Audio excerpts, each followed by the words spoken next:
You love the holidays. No, you love the holidays. You want to take part. You love all the family traditions. And yet, those things that stress you out, why are they stressing me out? I've got it pretty much all together. Why are they stressing me out? They're starting to pop in your mind. And all of a sudden, just like those sugar plums whirling around in your mind, the thoughts of yay, celebration turns into obligation, expectations. Oh my gosh. Usually it's celebration, expectation, obligation. Oh my gosh. What stresses you out during the holidays? We're going to be covering that as of next week, starting with finances. We're going to get into food, exercise, self care. We're going to get into loneliness, winter blues, anxiety, all of that. Touch on it. What this is about, what I'm talking to you about in the next few weeks, are what's starting to pop up with my clients, just like it does every year. And it used to be more so because I was a personal trainer. As a personal trainer, these things would come up and we would talk about it. As a certified life coach, a level up, take action life coach, this is what I'm starting to already see and hear from my clients. So I'm going to put a transcript there, an abbreviated version of a transcript of something that came up last week. I had permission to share it verbatim, but believe me, it was not the whole hour of the coaching session that I'm putting in here. And I decided to name her because I love Betty Boop. Betty, my coachees, as I call them. My client is not Betty, but we came up with that because we saw Betty. Okay. So yeah, even though you have it all put together, come on, you know you do, and you're grateful. You don't want to be not grateful for things. Do you ever feel like, okay, I got to fake it? Well, of course, you have to be polite at the Thanksgiving dinner, you say, and I've got to deal with the same old cousin who says the same old stupid thing to me and blah, blah, blah, blah, blah. All the things start coming up. All these things and scenarios are starting to come up in the talk with my friends and especially my clients. You don't have to fake it. And it's okay to admit I'm stressed. It's okay. And actually, stress has gone down since 2020. I wonder why. But in the 2021 survey, the final stats, I was looking at different surveys from around the world, and Americans stress the most during the holidays. We're the biggest country. We spend a lot. We go holiday shopping, and we stress the most. And if the stats that I'm using, 39% of Americans, and I don't know what they mean by Americans. I really try to look at it. They didn't say they were born here or just living here, residents. But I'm assuming everybody that lives here that took the survey, 39% said they were stressed during the holidays. And this was in 2021. So nothing for the 2022 that I could find. Of the 39% of those surveyed, 43%, I'm sorry. Yes, 43% said were women. Less than that were men. And there was a big chunk that said didn't want to reply. Okay. So a lot more women, because a lot of people said they didn't want to reply. They were men and women, or they just didn't. Okay. They were just people doing the survey. That's huge. A lot of people stress during the holidays. I mean, almost half the country stresses during the holidays. And those are those who admit it, because a lot of us don't want to admit or say that, well, we're stressed. No, it's part of the holidays. Really? I mean, why do we stress? I gave an example in a post the other day and in emails about, well, ask Hallmark. What do we do? We fantasize. What are the holidays supposed to be? And we kind of just go there. Just it's the decorations and the Christmas cards and the holiday specials. We fantasize about it, how it's supposed to be. I mean, and those I watch them, the Hallmark specials. There's a decoration in every nook and cranny. Well, these high performing people who are busy and going through these conflicts and all this, when did they have time to decorate like that? That's what I always ask myself. We have these expectations of what they should be. And then we cap it with, yeah, but that's what they're supposed to be. Sure, the rush of the holidays, if you want them to be fun and you want to define that as fun, then that's your definition of fun. So let's go back to, well, then why are people stressed or admit that they're stressed? Those who admit that they're stressed. Well, I say we can look at the situations, but those situations are not what causing you stress. It's your interpretation and then how you deal with it. We're not even going to go into that. This is only about what do you do to lessen, perhaps neutralize, and perhaps Get rid of that stress at that moment when you feel it, when you feel distressed, when that stress just pops in. I'm a little frazzled, I'm a little stressed, I'm a little anxious, a little bit fearful. What you do at that moment. So we're not looking into this whole therapy backstory, how you change family dynamics. No. That's all good. Just this. We're going to only focus on one thing. Thoughts are everything. Your thought is the key to, at the moment, coach yourself into, okay, not stress. It's not just breathing. Breathing is great. It's not just those are ways. I call them hacks. That's a good thing. Those are systems. You can change your thought with breathing. You can, but just at that moment, it's like, okay, let's look at this situation. So without the whole meditation, yoga, breathing, yes, take a breath, take a moment. All those are great. What I'm talking about is how you change your thought, thus your feeling, which causes that action, that inaction, that reaction. All right. So taking a breath, taking a moment could all be part of it, of how you do it.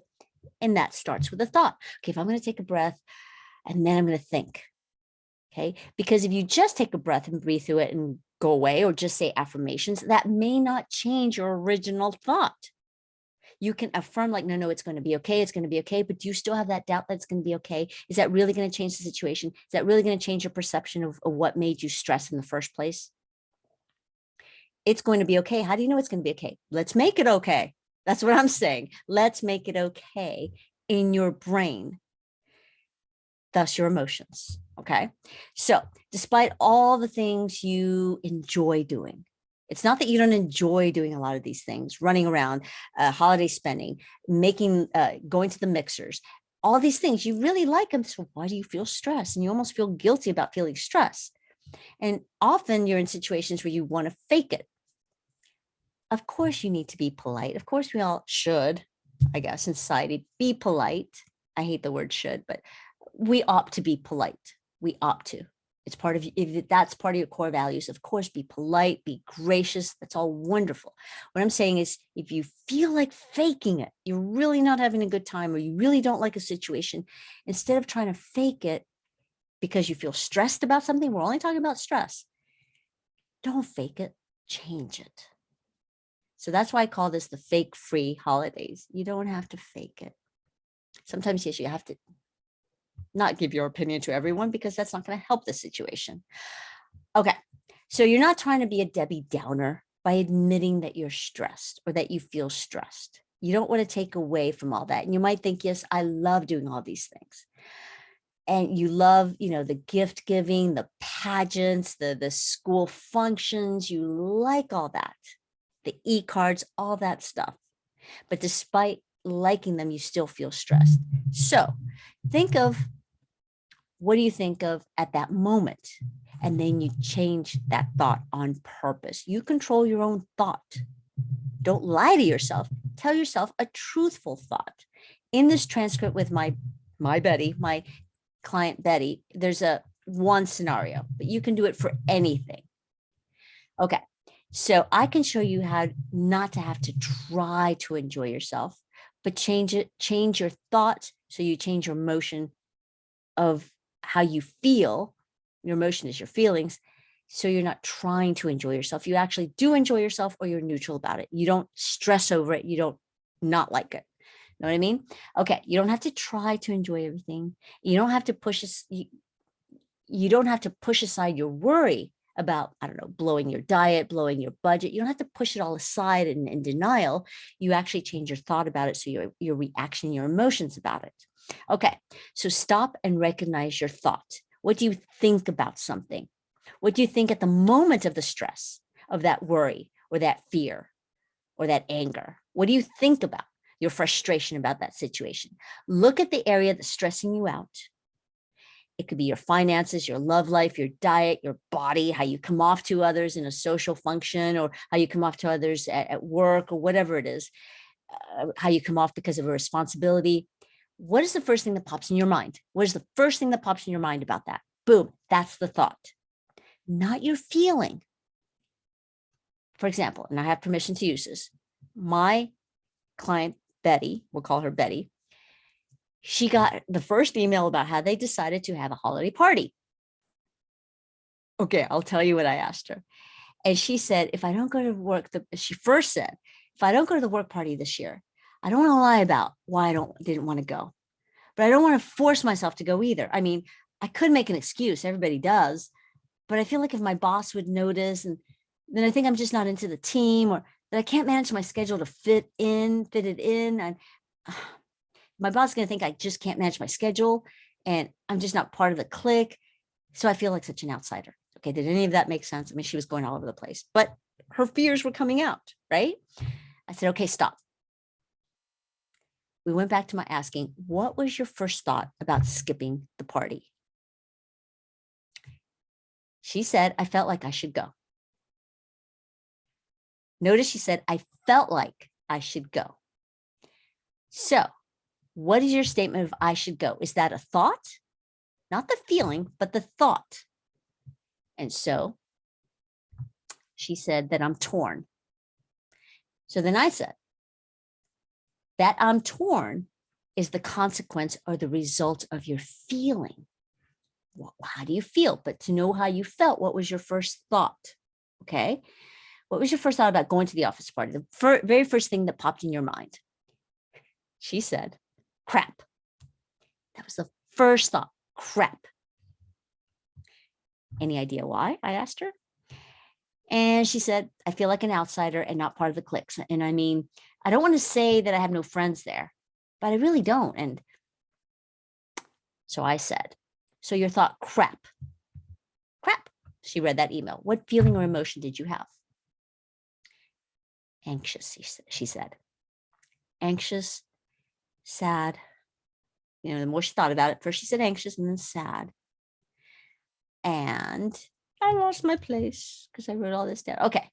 She said sad and that she just doesn't like the social part of where she works, the social situation part of where she works. I just don't like the social situation part of where I work. I don't have time to go out afterwards and I don't sit around and chit chat. I just like to get my work done, but I feel like I'm unfriendly. So I go make an appearance, but I don't know. I guess I could go. I'm like, okay. So you went from your work to all of a sudden you're back at the party. So are you talking about how you feel at work? Or are you talking about going to the party? She said, well, at work, I just get my work done. I'm like, are you unfriendly? She's not unfriendly. Are they unfriendly? We'll get to that. Okay. So I'm not going to give you the whole transcript. I'm going to fast forward. Her thought, crap, led to fear. Okay. In place of dread or sadness. Okay. It was fear. She feared all these things because notice she was saying about what they might think or that she looks like she's an outsider or that she is an outsider. So it really wasn't anxiety. It was fear, although that causes you to be anxious. I invited Betty to replace the word crap with another thought. Okay, you just read the email, replace it with another word. A word that's real, not Pollyanna fake, positivity, but what would be real for you? Replace that thought with something not synonymous to crap. I said, OH. Oh, so she thought about it. Her email. Oh. She looked not as stressed or anxious. I said, so is that neutral? She said, yeah. She felt calm, almost neutral. Actually, that was neutral. She did in fact know what others did she in fact know what the others at work or her boss thought about her socializing? That's what I asked her. Do you know, in fact, what your boss thinks? I mean, you might, or what your peers think. Have they said anything? Do you know what they're thinking about socializing at work? No. So she changed her thought of crap as her reaction to, or her thought to, we're going to have a holiday party. She changed it to, oh, okay. Not gleeful, not sad, not angry, just, oh, okay. Acceptance, neutral. Oh, okay, it's data. It's just data. So how did she feel? She did not feel anxious. She did not feel sad. She didn't start going down that rabbit hole again. She just felt like that's a fact. That's just data. That's much better than anxiety and stress. Way better. So even if you just leave it there, But eventually we came up with the thought of, she started going on. Lots of people feel like not going. Lots of people not feel like not going to an office party. Lots of people do. She's not saying lots of people at her work or that's an excuse. That's just a fact. Lots of people she's heard in her past, don't feel like going to an office party. We've all heard that. So we can pretty much say that's a fact. We've heard that on TV, in our lives. Okay. So that's not an excuse. It's just a thought. And then she went to, no one is not nice to me. In fact, everyone is pretty much friendly. I could use this party to say hi to the boss and ask a few people questions outside of work, and it's okay.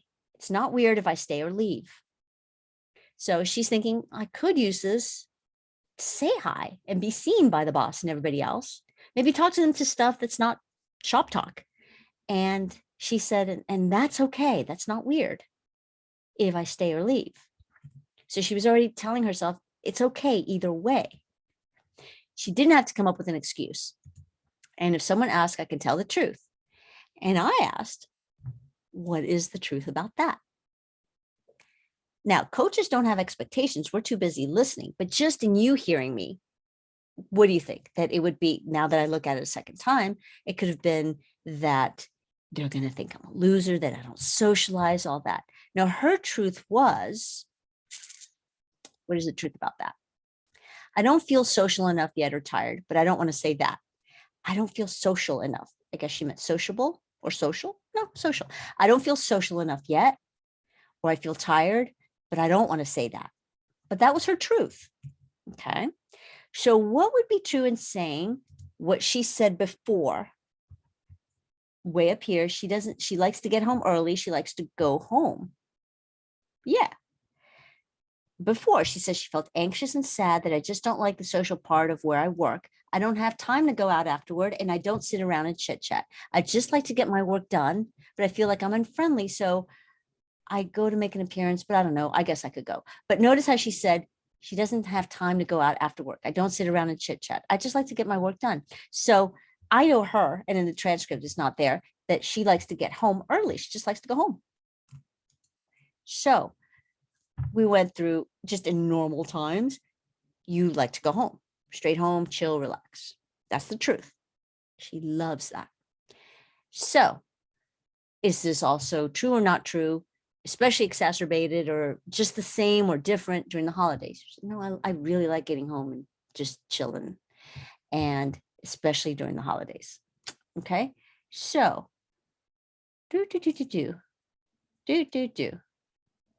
Okay, so I said, what would be true in saying that you like to get home early during the holidays? Or think of something that is true. Like you said, you like to get home early, and you just said it's true during the holidays, especially. She said, yes, I don't like being out late. I just want to get home, change, and relax. She's not hiding from anything. That's what she likes to do. Okay. So if there were no consequence to your response, I said to her, if there were no consequences to that response, to the response you're about to give me, what would be natural or truthful for you to say? What would be natural and truthful to you, to yourself, for you to say to them? And Betty said, it's been like if she were saying bye to people, that it's been so fun. I wanted to see everyone outside of work and celebrate. And I just really like getting home early during the holidays, enjoy a bit of me time around the tree. That's what she came up with. It's been fun. She said that, so it's her truth. That she wanted to see people outside of work, which she did. And she wanted to celebrate. I just really like getting home early during the holidays and spend a little bit of me time, which is her truth. Okay. And I said, how does that feel? How does that land with you? Betty said, it's true. I feel good. I can say something like that. It went from she's stressing going before our coaching session, and then to she feels anxious and then sad, to it's true that if she tells the truth about her, she just likes to get home. She's not hiding. She's not unsociable. She just really loves her me time. That's where she is in her place in life. That's her lifestyle. She said, it's true. I feel good. I can say something like that. Okay. Notice I said if there were no consequences to your response. That's what I said to her. So now taking that, there are no consequences to your response. Let's say you said that response, that exact thing that you said you could say. What is the worst case scenario? The worst thing that could happen. Exaggerate if you want, but it could happen. Okay. And she said that someone may think I didn't enjoy myself, that I don't want to hang out with them. But really, I don't think they'll think that. These are her words verbatim, that someone will think that she didn't enjoy herself, that she doesn't want to hang out with them. And then she said, but really, I don't think they'll think that. Not that she was hopeful they wouldn't think that. Really, I don't think they'll think that. Okay. And I said, you can only control your thoughts and your feelings, because it's true. We can only control our thoughts, our own thoughts, and we can control our thoughts, and we can control our feelings. We can't control what other people think, what goes in their brain. We can't control other people's thoughts. We cannot control their thoughts. All right. So we can only control theirs. Do you really know what they're thinking? I asked her. Do you know for a fact what is in their mind and what they're thinking? You might know what your boss is thinking because he has said things or she has said things, or you might know what's been, said at work. You might, but she said, no, she didn't. She honestly did not know what they were thinking. So given the option, I asked her, A, B, or C, given the option of forcing yourself to stay later. Forcing means you don't want to stay, but you're going to force yourself to stay later once you go to the party. B, seeing how you feel at the party, then deciding you want to go home or you want to stay because you really want to, not because you're forced or you think you should. You want to. You have that desire to stay or you have that desire to go home. So seeing how you feel at the party and then deciding. Or C, you've decided to go home early, no matter what, but you've decided, and telling the truth about liking to get home early. So you already know, predisposition before going, I'm going to tell the truth, if asked. Which one more authentically aligns with your values, I told her, your own values, your personality, and your lifestyle, your way of being? Which one? A, force yourself. Is that your personality and your way of being and aligns with you, your truth? B, seeing how you feel about the party, then deciding, do I really desire to stay or to go home? What do I desire? Or C, telling the truth about it and go home early. And she said, seeing how I feel at the party, then deciding there. If I feel like going home, I would explain why truthfully. Yeah, it's okay. If anybody even asks, okay, so these are the transcripts. So she said, see how I feel about the party, deciding there, and telling the truth about why. And then she laughed, just like, if anybody even asks.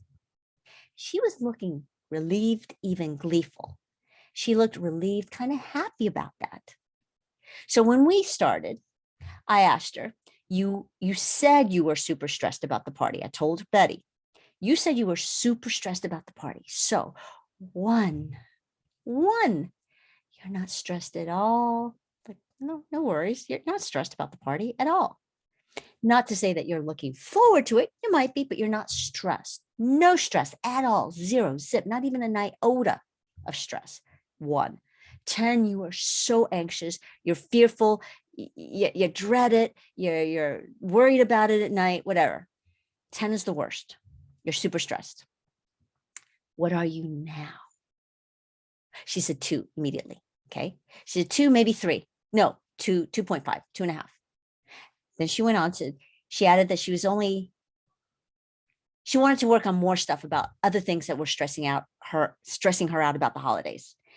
So then she took just the party stress, that one situation that's being stressed out about the holiday party. She took it back down to 1.5. Now 1 is chill, man. No stress, really no feeling of stress. It was a 1.5 according to her in our coaching session. And she means it because she was stressed. Okay, so not even a 2 or 3. That's how she felt after going through her thought. Just changing her thought from crap to okay, to then some other thoughts, which I didn't put the whole hour session here.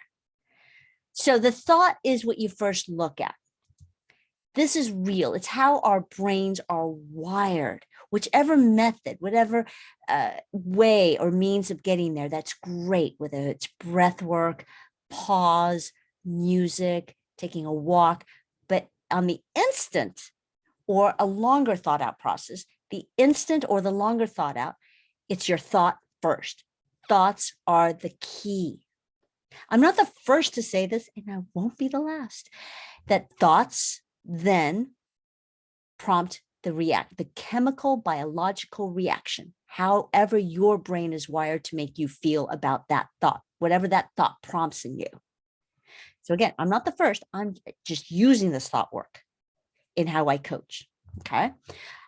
And again, the first thing that someone tells me when we start talking about a certain situation of them feeling stressed in a particular situation, even though, I'm making money, I'm doing fine, and this is stressing me out about the travel. I'm picking up the tab and blah, blah, blah, blah, blah, or taking the time off work or whatever it is. And they're feeling stressed, not like, well, this is kind of a problem. They feel stressed about it. That's what I'm talking about. Just holiday stress.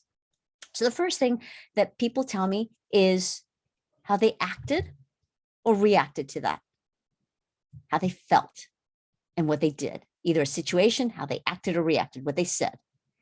Then they describe how they felt. Sometimes it's like, well, I felt this and then I acted. But most people tell me first the situation because they're describing the situation. Well, this is what happened. This is what I said. This is what I snapped back. This is what I did. But it could be if they didn't act or react, then they're how they felt. Okay. So again, in describing a stressful moment, just that moment, that first impact or a situation, people usually convey it in this order: feelings and emotions followed by actions, reactions, inaction, or the flip. Okay. Either their feelings, I felt like this, I felt like that, and then this is what I did. Or if they're describing just to tell me, to fill me in, they say the action or the reaction and then why, because they felt this way. So really, they describe it almost in order: their feelings and their actions. Or if they paralyzed, froze, that's an action. In coaching and in everyday life, my clients learn how to use thought work. So the first thing to notice is your thought. And when they do that, like a little sigh comes out. Seriously. When you think of what was my first thought, and you have to practice this, but then it gets easier and easier and easier and almost second nature. You look at your judgment of something. That's not a bad word. We all discern things. We're discerning. We judge something. So take that word judge as a verb or judgment as a noun and neutralize it. I invite you to do that. You're just judging, juicio. Okay. What is your judgment on something? Your exact judgment, boom, black or white, concrete, liquid, whatever it is. So what do you judge? No gray area. What's your initial first judgment of something? Or what's your first perception of something? How do you perceive something first? What's your outlook? How do you see it? Or it makes you think of your biases. Really, I have a bias toward this. That's why I felt like that. I stressed. It's okay to have a bias. We all have biases, some bigger, some smaller. I have a bias against certain brands. See what I mean? A bias, natural bias, not a preference, but a bias against something or a bias for something. Well, I'm biased, so I'm going to buy this because my neighbor sells these. Okay, whatever. I have a bias toward. And I usually admit, like, well, I'm a little biased when I choose this. Okay. Possibilities of other. So you also look at, when you look at your thought first of what stresses you, or that underlying stress, or why am I distressed, or that first stressful moment, you start looking at other, and you think of the thought. What did I think? What came to my mind? What was that first thought? Then you can start looking at other possibilities of other perceptions, other opinions, other possible opinions, other possible perceptions. Not to change your perception first, but other possible perceptions. Even if you're not there yet, or you don't want to be, you get to decide. But you start looking at the possibilities, other descriptions, other opinions of that, other judgments. You can work through your thought. We do it in coaching. You can change your thought. You can substitute that thought for another word, another thought, or another way of thinking. But first, just the thought, so that you neutralize it. Just neutral Switzerland, or you can lessen it. Perhaps there are situations where, okay, you're going to feel stressed, but not as much. If she had come down, if Betty had come down to a 4, that would have been way better than she probably would have started at a 9. Can't remember. I don't think she was 10, but let's say a 9. If you lessen that, that's great. She was down to a 1.5. I had a situation last night where I reacted right away. Then I'm like, what's my first thought? Okay, that was my first thought. I changed that thought. I instantly took care of business. It only took 14 minutes because I changed the thought. It neutralized it. And then I even flipped it around. It does work. You can change your thought, which changes how you feel. It's just how our brains are wired. You change your emotions by first changing the thought, not forcing yourself. Okay, be happy, have a good attitude. Just cop a good attitude. Put on a smiley face. Yes, smiles help your face and the stressors. Happy dance, those are actions, but change your thought first. Okay, what's my thought? Then I can happy dance. Okay, that's what I'm just saying. You don't always have, I'm just going to happy dance. If you still have that bias, that judgment, that first initial thought, and you didn't change it, you can maybe bust that anxiety for the moment physically, but that stress is still there because that thought is still there. See what I'm saying? You don't change a whole, and maybe you get to a place where you change your perception, you just dance it out, but that's because your thought changed about it. When you use your hack and then your thought, yes, but you get to the thought. First, like, let's just do something physical to interrupt, and then you think. And then whether it's a fast thought after if interrupted somehow, or breath work, or a pause, or a moment, and you say your affirmations or whatever it is, you just take a break and not think. And then you think, okay, what did I think of that? See what I mean? Even if you think you don't use thought work, the brain uses it, because if you don't change your thought, that stressor is still there, even if you just capped it or alleviate it for a moment. I'm saying dispel it or neutralize it, or really do know it's only lessened, but I recognize that stressor and why it's still lessened. And we can still work on why is there still stress. You may not change the situation. You may not change that person, but you can get rid of your stress about it. You really can. Your worry.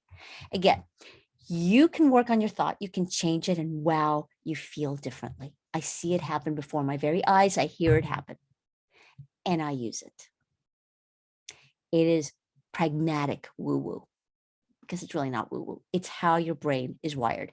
We've been conditioned, we've programmed ourselves, and we've been programmed. So if you can program what your thought is and what feeling and what emotions that provokes, because someone can hear something or think something and react totally different to that same thought or what they heard or read, totally different feelings because of your programming. So if you have been programmed and you program yourself, you can reprogram yourself. You can reset that default button. That's what I'm talking about. During the holidays and then beyond, we can start resetting the default. Nothing else, not all the backstories, not all the work that it goes into what causes that in your family situation, the dynamics and all. No, not talking about that. I'm talking at the moment, start, default, let's reset that button. Like a mouse, click. Okay. You can start working little by little. That starts resetting your entire program. Okay. So, I should say, okay, 2 things. I'm not talking about depression or PTSD, post-traumatic stress disorder. It's a disorder, or any other clinically diagnosed mental illness or challenge. High anxiety disorder, anything that's been diagnosed or you should be diagnosed. Any of these illnesses or disorders must be, first of all, diagnosed, seen, examined to see if that's really it, and then treated. So there's treatment. I'm not talking about that. This can help and does help people in treatment. I work with people who are both in therapy and or in certain clinical interventions where they take medicine and they go to a psychiatrist. This is to help them with, or that helps them in coaching, or my coaching helps in whatever they're going through for the back issue. This is at the moment and for the future, coaching yourself to go forward. But that said, okay, that's that part, depression. We're talking about here, come on, this is for you. You've got it pretty good. You're blessed. You're not grateful for everything you have. And that's usually why we don't treat the stress, because we think, okay, what am I complaining about? Just put on my big girl pants or my skirt and my Santa Claus suit. And come on, it's just part of the holiday. It's okay. It's okay. And then you take a bite out of that chocolate or whatever. You're doing fine. You're okay. You love the holidays. You love your family. You love everything about it. You want to go through the traditions, and still you're wondering, it's like, well, then why am I stressed? That's what I'm talking about. That's what this thought work helps you control and dissipate and get rid of. I mean, because you may wonder, well, how is it possible that, that I like going to these celebrations. I like going shopping. I like eating these holiday treats. And, then I just get stressed out. Because of your programming, because of that thought. It's your thought, your fear, your doubt, your backstory. I'm looking at my notes, just making sure I don't skip anything. You worry about something deeper, etc. Of course. And you can work it out at that moment. And that's what I'm talking about. So you can genuinely, if not just feel not stressed and neutralized and at peace and calm and good, really enjoy the holidays, genuinely, deep down, without that stress. You can. It's possible. I promise you, without faking it, without just going through the motions and putting on a good face and going through it. If you like the holiday rush, if you like the overdoing and all that, then that means you're not stressed. If that's all part of it and overextending yourself, but you're doing it in joy and it's not stress, then that's not what I'm talking about. You get to redefine, you get to define what that enjoyment is. If you're stressed, thought work works. Okay. So I liken this to the switch. The thought work, if you have it all put together, and you do, and you need help in flipping that switch, the flip is the process. It's in the coaching and then your practice of it, because it takes practice. The flip is the verb, that thought work of doing it, and the practice, thought, emotion, action, reaction, and action. And then thought work, the noun, is that switch. So that's the process. And then the action of thought work, the coaching and the practice, is that flip. You can flip that switch. You can learn how to do it instantly. I promise you. So contact me and tell me, you be my Betty, what's causing you stress? What's your scenario? What's causing you the holiday stress already? We can talk about how to avoid it, how to prevent it, how to work with it. I'm a life coach. I'm a level up, take action life coach. I do the pragmatic, practical thing that works, and then use the woo that works for you, because everybody needs a little woo. Okay, enjoy the holidays. Next week, we start with one topic a week, a particular topic. Next week, we're going to delve into finances, money, holiday spending, travel, what's going on, because people have a lot of stuff on their minds. Is like, okay, we're in inflation, but the inflation's not bad. Unemployment is not that high. Okay, the Dow did great yesterday, but still percentage rates are going up, which is great if you have, money in stock markets and in CDs or whatever you do, but it's not great if you're trying to get a loan. People have money in mind, and that's okay to work through that. If that's stressing you out, you can flip the switch. I'm not going to give you money. You're going to learn how to change the thought so that you don't stress over it. You have a clear mind. And you can maybe redefine the parameters and the boundaries and the spending. So next week is money. Thank you so much. Get a hold of me. Tell me about what's stressing you out about the holidays. Now let's have a happy one, a genuinely happy holiday, whatever it is for you. Okay, ciao. Ronnie Lowe, life coach, signing out. And I'll see you on the other side on a phone call or on Zoom.